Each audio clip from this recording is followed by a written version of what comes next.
Hey guys, I wanted to do a quick tour of my barbecue grill here that I'm selling and no longer need. Side pieces flip up so you've got a place to put your stuff on either side. Inside needs to be cleaned out, but overall it's not bad at all. Just a little wire brushing.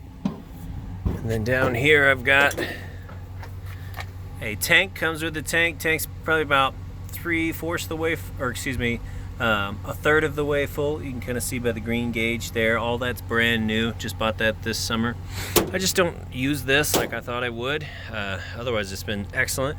You turn these guys, push, and it lights itself. Turn, push, and of course you come check it out and turn it on. You can fire it up if you want, but everything on it works perfect. Like I said, I just don't use it, and I don't want to store it for the winter time. So come take it off my hands. $100 is an excellent deal. I think all said and done with the extras down there on the tank, I paid like $400 for it. So excellent deal. Come check it out. Come take it off my hands. Thanks.